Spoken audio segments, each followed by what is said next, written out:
Well, go ahead and grab your Bible. If you have one with you today, you can also look around for you, see if there's anybody next to you that doesn't have a Bible with them. You can share one with them. You can be a good neighbor. We want you to be a good neighbor in the church, so you can share your Bible with them today. You can also, of course, follow along on your Bible.com Bible app under the events section of the app there. There's an outline and notes for today's message, links, and all that good stuff in there for you. Then make sure also to hashtag check in for charity, like always, on Facebook for us. For every public Facebook check-in, we're donating $1 to the local charity of the month, which this month it is the awesome new Grassroots Marriages that this church has actually started, a brand new 501c3. And so for more information about that, you can check our church website, grassrootspearland.org. You can look on the Bible app. There's links there. We really are in need of your donation to help get this ministry, this charity off the ground. We're passing out a few envelopes for Grassroots Marriages. If you'd like to give that way, you can also, of course, give electronically. That's great as well. So we are just really excited about that and want to share that with you. So help us spread the word about that new charity. So we'll start today by just asking you, how are you doing? How are you doing? Good? Fine? Those kind of boring answers that we normally get when people ask us how we're doing. Have you ever noticed? I'm sure you've noticed that, because you're smart people, most of the time when you ask somebody how they're doing, they really answer in only one of two ways, neither of which is probably the real answer to how they're doing. No one really tells you what they're really doing. And really, we don't really want to know how people are really doing when we ask them. How awkward would it be if you said, hey, how are you doing? And they said, oh, not really good. Me and my wife had this terrible fight. Can we really sit down and talk about it? You'd be like, awkward, right? You wouldn't want to do that. But we often answer with, fine, good, or with this other answer that we sometimes use, which is just, oh, I'm busy. I'm staying busy, really busy. We like to reply busy, which is kind of odd if you think about it to the answer to the question, how are you doing? Well, I'm busy. But we answer that way because busyness makes us feel important. Busyness puts on a good face for us. When we are busy, we feel like we're important because we got stuff to do. And so, since we have this feeling of busyness, we have this simultaneous feeling of importance. We like to stay busy all the time because then we feel important all the time. And we feel busy when we have lots of urgent stuff to do. So we feel important when doing urgent things. But the strange thing is that sometimes doing those urgent things keeps us from doing important things. So we feel important when we're doing the urgent, but the urgent keeps us from doing the important. We feel important when we're doing the urgent, but the urgent keeps us from doing the important. So maybe if you're just doing the urgent, then maybe you're not really all that important after all. Maybe busyness doesn't equal importance. Maybe doing what's urgent is not as important as doing what's important. We're all kind of trapped, I think, in this cycle sometimes of just doing the urgent instead of doing what's important to us in life. Because the urgent, well, it's urgent, right? It's got to be done now, whether or not it's really important. And the important, if it's not urgent, gets put off and gets put off and gets put off until finally we can find the time. We can find the time to do it. And that's the way it happens with the important stuff in life. If it's not urgent, then it's really hard for us to find the time for it. So in business, right, we can find the time for the urgent stuff. We can find the time to put out the fire, to calm down the angry customer, because that's an urgent task that we have to do. But it's harder for us to find the time to keep people from getting angry in the first place, to build systems into place for our business so that customers don't get angry at us all the time. Or in taking care of the household, we can find the time to take the car into the repair shop to get the engine repaired because that's urgent, but it's harder for us to find the time to just do the regular maintenance, to change the oil or the spark plugs or whatever, because it's harder for us to do that even though that's important. Or in taking care of our health, of course, we can find the time to go to the doctor, we can find the time to go to the pharmacy, we can find the time to stay home from work even, and miss out on being paid because we didn't go to work, because those things are urgent for us, but it's harder for us to find the time to eat right and to exercise and to sleep well, and to do all the things that we know that would help keep us from getting sick in the first place, even though those things are more important. Now, there are probably many things that you feel like in your life that are important that you simply don't feel like you have the time for because your life is too busy with the urgent. So, you might think, I wish I had more time to spend with my kids. I can't seem to find the time to go on a date with my wife. I wish I could find the time to read more. I can't seem to find enough time to exercise. I wish I had time to meal plan and meal prep so we could be healthier. I can't seem to find 5 minutes in the day to read the Bible or to even pray a little bit. I wish I had more time just to sleep, right? Those are really important things. I can't seem to find the time. I wish I had the time. I just don't have enough time. Well, I have got good news for you if you've ever said those words. Because today I'm actually going to give you the time you've always wished for. Because the time that you couldn't seem to find, I found it.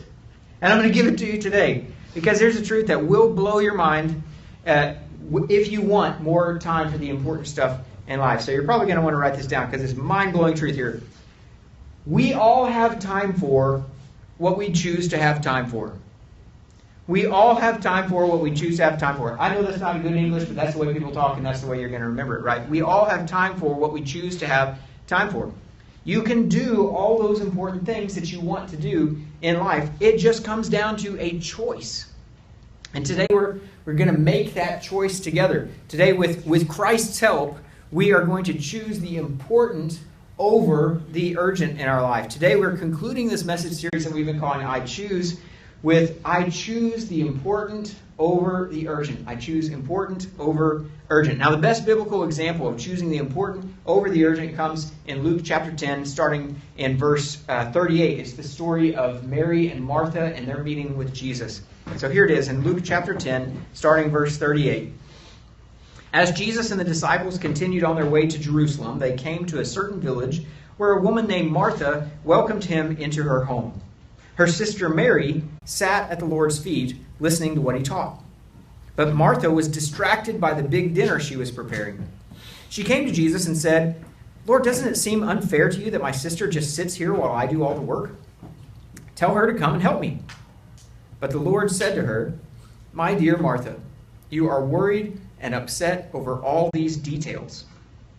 There is only one thing worth being concerned about. Mary has discovered it, and it will not be taken away from her." So Martha was busy with all the details. Martha was distracted by the urgent.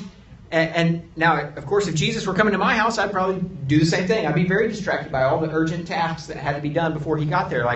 We have small group at our house about every other Monday night, and there's a lot of urgent cleaning tasks that have to be done before people come over, right? You got to clean the bathrooms and clean the dishes and hide the laundry. You have to do all that stuff. You know the drill. And as that's just for some of Jesus' followers to come over to our house, right? What if Jesus himself was coming over to my house? Then the urgent list gets even longer, doesn't it?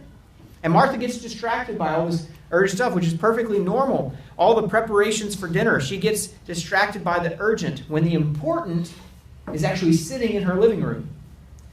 And Jesus says to her, "My dear Martha, you are worried and upset over all these details. There's only one thing worth being concerned about."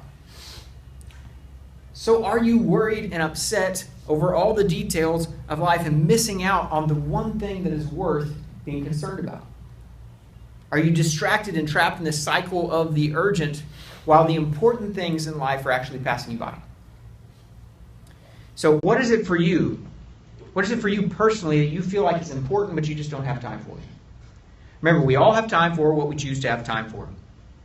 So today I want to help you to choose that important thing. Whatever it is for you, I want to help you choose that important thing instead of all the other urgent things that get in the way of that. So how do we do that? I'm going to give you 4 practical tips for choosing the important over the urgent in everyday life. 4 practical tips for choosing the important over the urgent. Here's the first one. Number 1 is start your day with steak sauce. Hopefully you can remember that. Start your day with steak sauce. In Dave Ramsey's book, The EntreLeadership, he talks about this idea of steak sauce, and I've modified it here for you. But start each day by doing this really nerdy task of making a to-do list. Okay, now write down all the things that you want to do for that day. And don't just do the urgent jobs and chores for the day, but write down also the important things that you want to accomplish that day. Things like, eat dinner at home with the family, spend time playing with the kids, or whatever it is for you. Then label the most important things with the letter A. And then the next letter would be B for the next important things, and then C for the next important thing. So A are the most important, C's are the least important, and B is somewhere in the middle. Then once you've got all the things listed A, B, and C, then look at all the important A's and label them with a number. 1, A1, A2, A3, ranking them in order of the urgent tasks of the day. 1s are most urgent, 2s are less urgent, 3s are even less urgent, and so on and so forth, however many A's that you have. Then once you've got all your numbers or your tasks labeled A1, A2, B1, B2, etc., then start your day with A1, right? The steak sauce. You get it? A1. Everybody? It's really funny. All right. Start your day with A1. Here. Now, what does that little exercise do? It helps you to do first what matters most, right? Do first what matters most. It seems odd that we would have to say that to ourselves, but most of the time we don't do that. We don't do first what matters most. It goes back to our message about discipline last week when we talked about discipline. And what is discipline? Discipline is choosing what we want most over what we want now, because those things are often in conflict with one another. Choosing what we want most over what we want now. And now we're saying to start your day with what's most important. Do first what matters most. Then in Matthew chapter 23, verse 23, Jesus reprimands his disciples and these religious leaders for getting everything out of order. Jesus reprimands people for sort of working through their to-do list backwards. He says, "What sorrow awaits you, teachers of religious law, and you Pharisees, hypocrites, for you are careful to tithe even the tiniest income from your herb gardens, but you ignore the more important aspects of the law, justice, mercy, and faith. You should tithe, yes, but do not neglect the important things." In other words, do first what matters most. There's an old adage called Parkinson's Law. I don't know if you've ever heard of this. Parkinson's Law states that the amount of work expands to fit the amount of time allowed for it. The amount of work expands to fit the time allowed for it. So in other words, if you have a project that you're supposed to finish and you give yourself 1 week to complete that project, then it will take you that entire week to finish that project. What's going to happen is you will continue to put finishing touch after finishing touch after finishing touch on this project until that entire week has been filled up with your project. That's Parkinson's Law. The amount of work expands to fit the time allowed for it. Now, what does that have to do with doing first what matters most? That means that if you don't do what matters most first, then there might not be time for the second. The stuff that actually matters most. You're not going to get to it. You'll spend too much time on the thing that's not as important. It'll fill up, it'll expand to fit the time that you have, and then you won't have enough time left in the day to complete the thing that matters most to you. So do first what matters most. Start your day with steak sauce. Number 2 is set artificial deadlines. Okay, so we talked about Parkinson's Law. There's also the opposite of Parkinson's Law. It's called Horstman's Corollary to Parkinson's Law. You're learning all kinds of new factoids today. And Horstman's Corollary says this. It says, basically the opposite. It says, work contracts to fit the time we give it. Work contracts to fit the time we give it. So that means if you give yourself a limited amount of time to work on a project, less time than you really think that you will need for this project, then somehow you'll manage to get it done even quicker than you thought you could. It means that you give yourself an artificial deadline that you will have to have it done by that artificial deadline instead of letting the work drag on until the real deadline. Now, I do this with my Sunday message preparation. Obviously, the deadline for my sermon is Sunday morning at 10:15. Right, when the service starts and I'm supposed to be singing and not working on a sermon, okay? A lot of preachers I know, actually, they stay up late on Saturday night working on their sermon for the very next day that they're going to preach. Now, that sounds really silly and really stressful to me, and I have better ways to use my Saturday nights than doing message preparation. So what I do instead is I set an artificial deadline for myself. I write my sermons on Tuesdays, usually, and that is for the Sunday 12 days away from that, okay? So it's an artificial deadline. That makes my Saturday nights a lot less stressful because the sermon has been written 12 days ago. And you do this sort of thing too. If you have ever taken vacation off from work, you take a week off from work, and so the week beforehand, what you do is you basically do a whole week's worth of work in advance of your vacation so that you can come back and not have to play catch up, right? All that stuff that would have taken you an entire next week, you've set an artificial deadline and you do the work in advance. So set artificial deadlines. What do artificial deadlines do? Well, they make the important seem urgent. They make the important seem urgent because now you've got an earlier deadline for it. So is anybody a chronic procrastinator? Who's a procrastinator? You know who you are. Raise your hand. Somebody, we got some people that are raising their hands. Some people are such chronic procrastinators, you're waiting to the very last second to raise your hand. Any of those in the room? All right? No? Okay. If you're a chronic procrastinator, then you need to set artificial deadlines. This is for you. This is going to change your life and revolutionize your life. For all of you that thrive on the stress of waiting till the last minute, just move the last minute up a little bit. Artificial deadlines make the important seem urgent for you. So how many of you, when you get into the car, you're always going to have to drive fast because you're always almost late somewhere, right? Is that anybody? It's because you procrastinated leaving, right?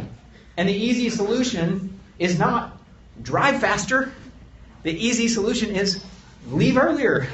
That's the solution. Set an artificial deadline for when you need to leave. You will have more travel time. I know I'm not talking to anybody in the room, and the fact that we started this service like 5 minutes later than we usually do, and nobody was in the room. Like I realize that nobody needs to hear this message today. But whatever. If you think you need 15 minutes to go somewhere, then leave 5 minutes before that 15 minutes, and bam, you just got there 3 minutes early instead of 2 minutes late. Can you believe that? Has that ever happened to you in life?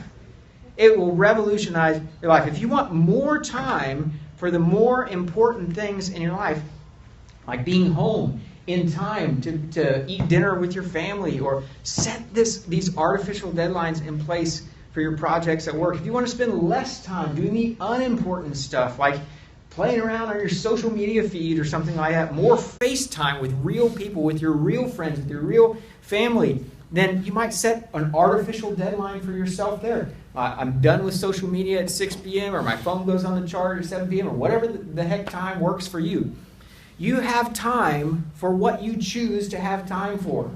You have time for what you choose to have time for. Set artificial deadlines. They make the important seem urgent. Now, the third practical principle for choosing the important over the urgent is to, number 3, predict your emergencies. Predict your emergencies. Now, I know what you're thinking. You're thinking, if I could predict emergencies, then they wouldn't be emergencies, right? Yes, that is exactly the point.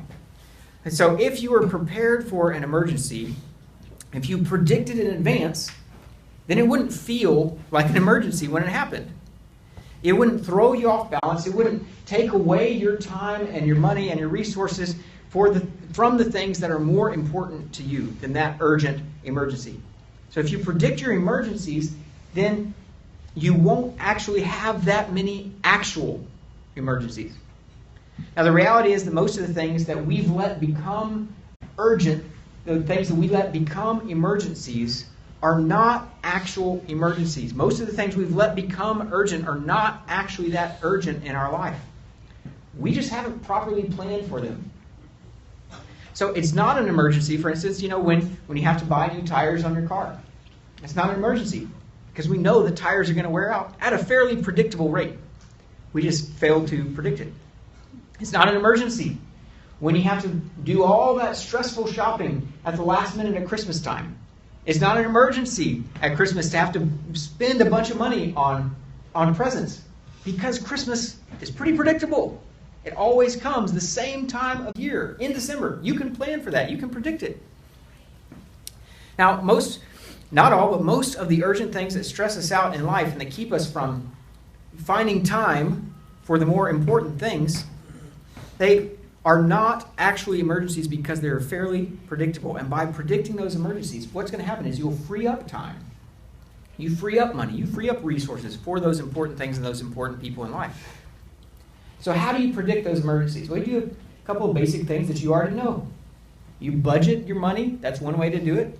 You save toward an emergency fund so that when the transmission breaks, you can actually pay for the transmission and you don't have to sacrifice the vacation with your family that you've already planned.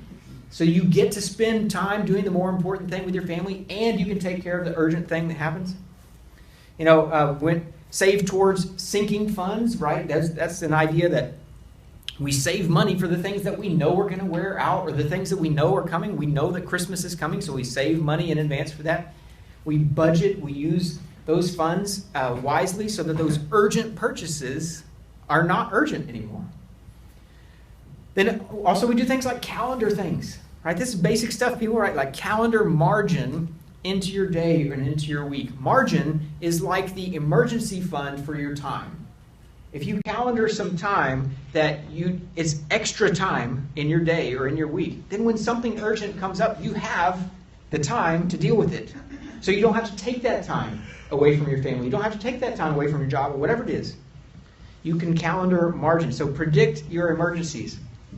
And the fourth practical tip for choosing the important over the urgent is to schedule maintenance instead of repairs. Schedule maintenance instead of repairs. So what's the difference between maintenance and repairs, right? Maintenance maintains what's already working properly. Repairs fix what's already broken. And so, which is more important? Maintenance. Which is more urgent? Repairs. So which is easier to do but harder to find the time for? Maintenance. That's why, of course, factory schedule maintenance on your car. You're supposed to get oil changes every 3,000 miles, all that stuff. Seth Godin writes, if you take care of important things, the urgent things don't show up as often. If you take care of important things, the urgent things don't show up as often. So maintenance is taking care of the important things so that the urgent doesn't show up, so that they don't break in the first place. So you can schedule maintenance, not just your car, but on your marriage, on your relationships. You can schedule maintenance on that. You can schedule weekly or monthly date nights with your spouse. You can schedule an annual counseling checkup. You can schedule daily prayer time together. That's what Grassroots Marriages is supposed to be about, is helping marriages before they hurt. It's maintenance on your marriage before it breaks down. You can schedule maintenance on your relationship with your kids, right? It's far easier to maintain a relationship than it is to repair one that's broken. Now, of course, we believe in the God of resurrection. We believe that with God, all things are possible in every relationship. There is always hope. If God can raise a man from the dead, then he can raise your dead marriage, your dead relationship back to life. We believe that wholeheartedly. We always have hope. But right now, why not just maintain those relationships to the best of our ability instead of waiting for them to break and then asking God for a miracle repair? Why? And while we're on the subject of maintaining our relationships, we have got to address the fact that our relationship with God is the most important relationship that we will ever have in our entire lives. It is the most important relationship. So we've got to make sure to schedule maintenance on our most important relationship, our relationship with God. It affects every other relationship that you have. When we talk about the important things of life, this relationship is the most important relationship. This is the relationship that puts the entire rest of life into perspective for you. If we learn to choose this important relationship, our relationship with God, over all the other relationships, then all those other urgencies that take over life, we'll find rest from them. We will find peace for our souls in life. As we look back at the story of Mary and Martha, the most important thing that Jesus said in that passage, according to the lips of Jesus, is to sit at the feet of Jesus. That is the most important thing that we can do in life for Jesus, is to sit at his feet, to learn as a disciple of him, to hang on his every word. The dishes can wait, the urgencies of life can wait, even the mission can wait but we can't make Jesus wait. Don't make Jesus wait. I want you to hear the importance of this relationship, to live your life in a relationship with Jesus. It might not feel very urgent to you. You might not be staring death in the face. You might not be looking at heaven or hell right around the corner in your life. You might think you've got a long life to live ahead of you. So it might not feel urgent, but you can actually begin living a life in heaven now. Now, not completely, not fully. We still live in a broken world, but we still can live in a broken world with a beautiful Savior. Life is better. Life is more meaningful. Life is more full when our lives are lived for the important, for Jesus. He is the important part of life. One of the most important things you can do is sit at the feet of Jesus. Now you say, sit at his feet. That sounds so unproductive, sounds so lazy. I've got to keep busy. But busyness doesn't equal importance in your life. It doesn't mean that you're living an important life just because you're busy. Do you have time each day to just sit at Jesus' feet for just a moment? Just have some element of a quiet time in your everyday life. And you say, I have too much to do in the morning. I got to get the kids ready for school, whatever. I have time for what I choose to have time for. We do this with everything. I don't have time to go to church. I've got to work overtime, whatever. I got to pay the bills. You have time for what you choose to have time for. I don't have time for weekly small group. My kids, they've got to be involved in every sporting activity under the sun. And if I don't let them be involved in that, then I'm going to ruin their lives and they're not going to be able to get into college and whatever. Little League is not going to make or break your kid's future, right? Sorry, he's not going to make the pros. And so, even as the Apostle Paul says in 1 Timothy 4:8, physical training is good, but training in godliness is much better, promising benefits in both this life and the life to come. We all have time for what we choose to have time for. So we want to choose the important today. Let's pray. Loving God, help me to choose the important things in life over the urgent things. Help me to make time for you. Help me to rest in you and to find peace as I sit at your feet. We sit at your feet today, Lord Jesus, in this room. And we ask that your presence here would grow our relationship with you, that we would understand how deeply important it is to be in a close relationship with you. God, for those that are here today that have yet to choose you, that have yet to choose you as the most important relationship in their life, I pray that they would choose you today. And if any of you here today would like to choose God for the first time, then I just pray that you would pray a prayer something like this that I'm going to pray in the quiet of your heart. Just say, loving God, I'm so sorry for my sins. Please forgive me. Today I choose you. I choose you as my Lord. I want to follow you with my life. Thank you for dying on the cross for me. Thank you for saving me. Thank you for loving me. Please fill me with your Spirit so I can live for you. My Lord Jesus. And Holy Spirit, come and fill this bread and juice that we're about to receive together as a family meal, as this meal that we call the Lord's Supper. Join us at the table. Join us in this room. Make this bread and juice be for us like your body and your blood, so that in a mysterious way, as we eat this bread and juice, that we would be filled with your Spirit. And your Spirit would fill us with the desire to live for the important things in life. Lord, change us and make us new. We ask these things in Jesus' name. Amen.